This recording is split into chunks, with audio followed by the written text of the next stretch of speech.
Nelson Dias, sou servidor público estadual, gestor governamental com especialidade em contabilidade, e vamos continuar o nosso papo acerca da retenção tributária para a administração pública.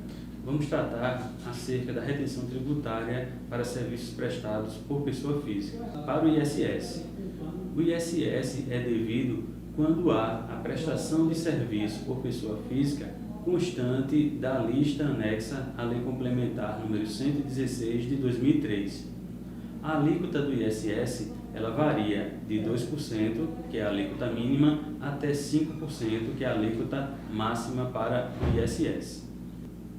Para o INSS, haverá sempre o recolhimento quando houver a prestação de serviço remunerada. Não haverá o recolhimento se o prestador de serviço, dentro do mesmo mês, já houver recolhido o valor limite de 11% do salário de contribuição. Atualmente, esse limite é de R$ 608,44, o que corresponde a 11% do teto do INSS, que é de R$ 5.531,31. Lembrando que esse salário de contribuição ele é atualizado anualmente através de portaria interministerial em função da atualização do salário mínimo. E a Controladoria Geral do Estado, por sua vez, publica anualmente um boletim com os valores atualizados. No caso do imposto de renda, a retenção se dará por meio da tabela progressiva, que é publicada pela Receita Federal do Brasil. Essa tabela traz faixas de rendimento e para cada faixa de rendimento uma alíquota para a tributação do imposto de renda. Veremos agora alguns exemplos práticos de retenção tributária para serviços prestados por pessoas físicas. No nosso primeiro exemplo, nós temos a retenção de serviço pessoa física.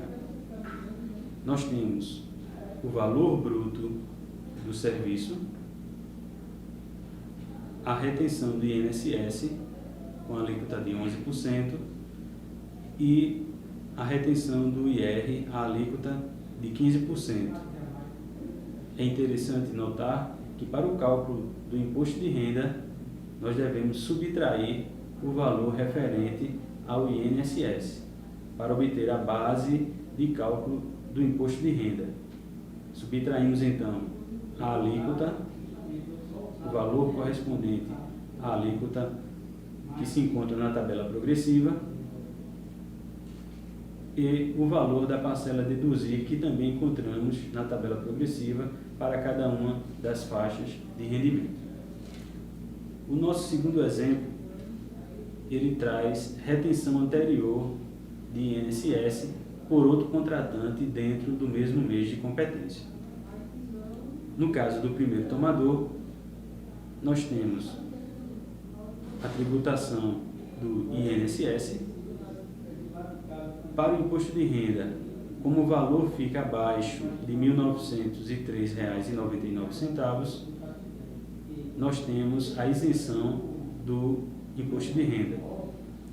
Para o ISS, nós temos a tributação da alíquota de 5%. No segundo tomador, vamos considerá-lo como uma administração pública, nós temos o valor bruto do serviço, o INSS de 11%, o IR de 15%, de acordo com a tabela progressiva, e do ISS de 5%. É bom destacar que esse valor do INSS correspondente a 11%, ele está limitado ao valor de R$ 608,44, que é aquele limite que nós falamos dos 11% sobre o teto do INSS. Por quê? Porque no primeiro tomador nós temos a retenção de R$ 220 e para o segundo tomador, que é a administração pública, esse valor deve se limitar aos R$ 608,44. Lembrando que para o cálculo do IR, sempre subtrai o valor do INSS.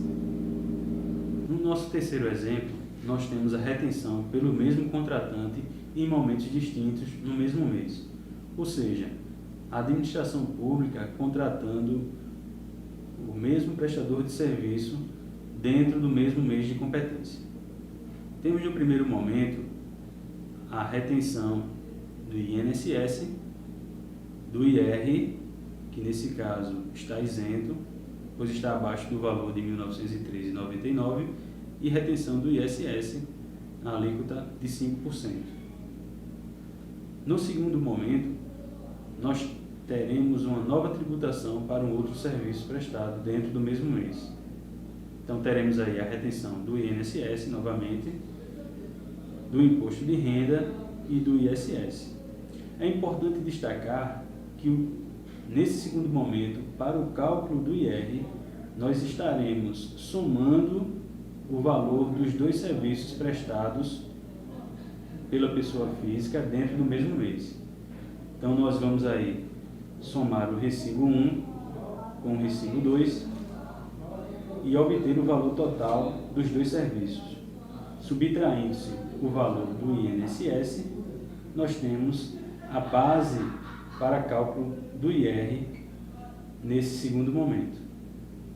E aí, de acordo com a tabela progressiva, teremos a alíquota do IR de 22,5% e a parcela a deduzir também prevista na tabela progressiva do imposto de renda. Antes de passar para os nossos próximos exemplos, cabe destacar uma situação especial no caso de serviço de condutor de veículo pessoa física. A base do INSS, neste caso, vai corresponder a 20% do valor bruto do frete. Além da retenção do INSS, a alíquota de 11%, temos a retenção da contribuição ao SEST, que é o Serviço Social do Transporte, que equivale a 1,5%, e também temos a retenção de 1% da contribuição ao SENAT, que é o Serviço Nacional de Aprendizagem do Transporte. Para o imposto de renda, no caso do serviço de transporte pessoa física, nós temos também uma base diferenciada, assim como no INSS. Nós temos, para o serviço de transporte de cargas, a base de cálculo do imposto de renda será de 40% do valor bruto do serviço.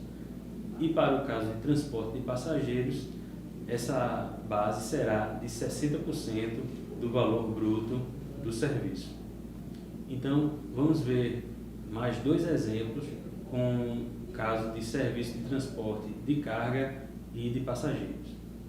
No exemplo 4, retenção de serviço pessoa física, transportador autônomo de carga. Nós temos o valor bruto do serviço e a observação fica para a base do INSS, que, como falamos anteriormente, é de 20% do valor bruto do serviço. Da mesma forma, temos a retenção do INSS em 11% e do SEST e SENAT, que equivalem a 2,5% do valor da base de 20% do INSS.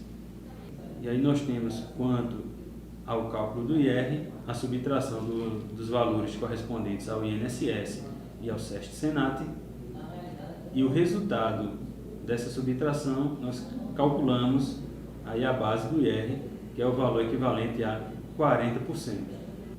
Importante lembrar que o INSS e o SEST-SENAT serão recolhidos através de GPS. Para seu recolhimento, nós somamos o INSS e o valor do SEST-SENAT. No nosso próximo exemplo, nós temos a retenção de serviço pessoa física, transportador autônomo de passageiros. Da mesma forma que o exemplo anterior, nós temos a base do INSS equivalente a 20% do valor bruto do serviço, temos a retenção do INSS, a alíquota de 11%, bem como SEST-SENAT. Além disso, a tributação do IR e do ISS. Para o cálculo do IR, é importante destacar que a base será de 60% no caso de transporte de passageiros. Temos a alíquota do IR e a parcela deduzir, ambas informações da tabela progressiva do imposto de renda. Para o cálculo do INSS, novamente, nós temos os 11% do INSS e o SESC-SENAT equivalente a 2,5%. Os valores deverão estar na GPS para recolhimento. Bom, esses foram os exemplos práticos que nós trouxemos para esclarecer um pouco como funciona a questão da retenção tributária para serviços prestados por pessoa física. Vamos destacar alguns pontos relativos à retenção de pessoa jurídica, pois a legislação é a mesma que para a pessoa física. Para o INSS, os artigos 117 e 118 da Instrução Normativa 971, ele traz uma lista exaustiva com os serviços em que há incidência da contribuição ao INSS. Já o artigo 149 da mesma instrução, ela traz uma lista dos serviços em que não há incidência da contribuição ao INSS. No caso do imposto de renda, nós temos no decreto 3.000 uma série de serviços prestados por pessoas jurídicas que estão sujeitos à retenção tributária. Outro caso especial na retenção tributária de pessoas jurídicas diz respeito àquelas pessoas jurídicas que estão submetidas ao regime do Simples Nacional, que é um regime especial de tributação e fiscalização de tributos. Neste caso, o ISS é sempre devido. Já para o INSS, alguns serviços, como os de engenharia, estão submetidos à retenção tributária. E para o imposto de renda, a retenção é dispensada. Bom, pessoal, chegamos ao final do nosso curso de retenção tributária. Espero que vocês aproveitem bem as aulas e também tenham material na apostila referente à retenção tributária. Agradeço você e bons estudos.